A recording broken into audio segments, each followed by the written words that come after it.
भाषा के अर्जन एवं विकास के लिए सर्वाधिक संवेदनशील अवधि कौन सी है?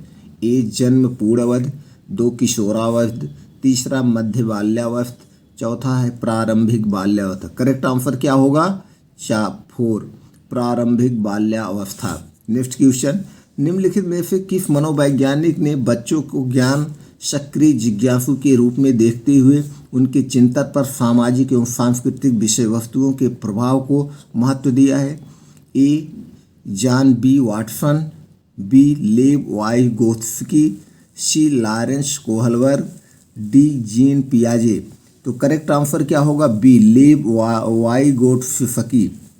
नेक्स्ट क्वेश्चन, बच्चों में जेंडर रूढ़वादिता एवं जेंडर भूमिका अनुरूपता को कम करने के लिए निम्नलिखित में से कौन सी पद्धति प्रभावशाली है?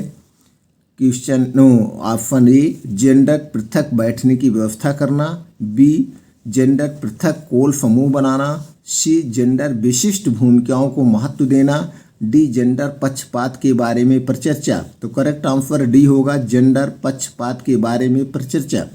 नेक्स्ट क्वेश्चन,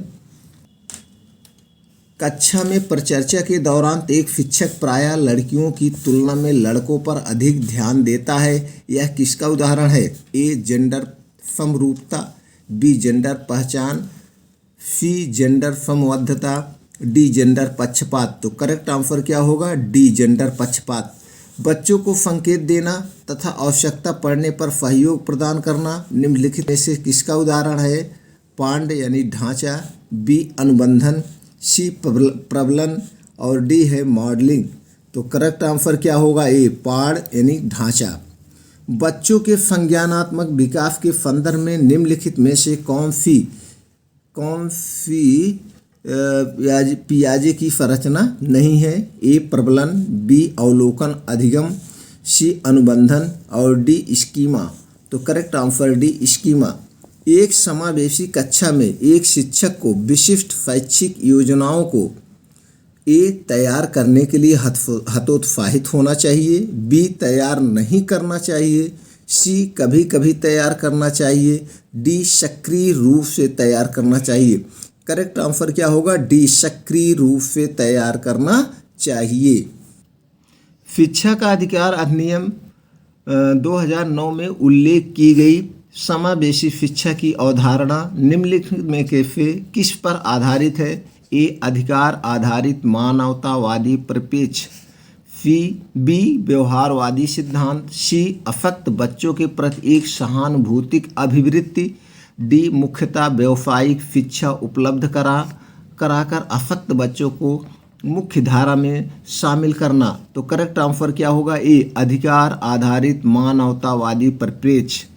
नेक्स्ट क्वेश्चन, आकलन का प्राथमिक उद्देश्य क्या होना चाहिए? ए संबंधित अवधारणाओं के बारे में बच्चों की अस्पष्टता तथा भ्रांतियों को समझना, बी विद्यार्थियों के लिए श्रेणी निश्चित करना, सी विद्यार्थियों के प्राप्तांकों के आधार पर उनको नामांकित करना, डी रिपोर्ट कार्ड में उत्तीर्ण या अनुत्तीर्ण अंकित करना। तो करेक्ट आंसर क्या होगा? ए संबंधित अवधारणाओं के बारे में बच्चों की अस्पष्टता तथा भ्रांतियों को समझना। नेक्स्ट क्वेश्चन, संरचनावादी ढांचे में अधिगम प्राथमिक रूप से यंत्रवत याद करने पर आधारित है, बी अवबोधन की प्रक्रिया पर केंद्रित है, सी प्रबलन पर केंद्रित है, डी अनुबंधन द्वारा अर्जित है। तो करेक्ट आंसर क्या होगा? बी अवबोधन की प्रक्रिया पर केंद्रित है।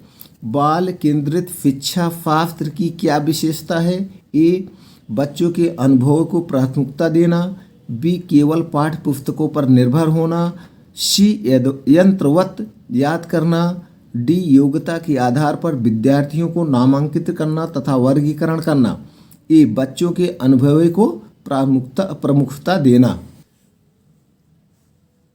निम्नलिखित में से कौन सा द्वितीयक सामाजिकरण एजेंसी का उदाहरण है? ए विद्यालय एवं मीडिया, बी परिवार एवं पास पड़ोस, सी परिवार एवं मीडिया, डी मीडिया एवं पास पड़ोस। करेक्ट आंसर क्या होगा? ए विद्यालय एवं मीडिया। नेक्स्ट क्वेश्चन, विश्व का सबसे छोटा महासागर कौन सा है? ए आर्कटिक, बी भारतीय, सी प्रशांत, डी अटलांटिक। करेक्ट आंसर क्या होगा? आर्कटिक। नेक्स्ट क्वेश्चन, किस देश ने 1886 में अमेरिका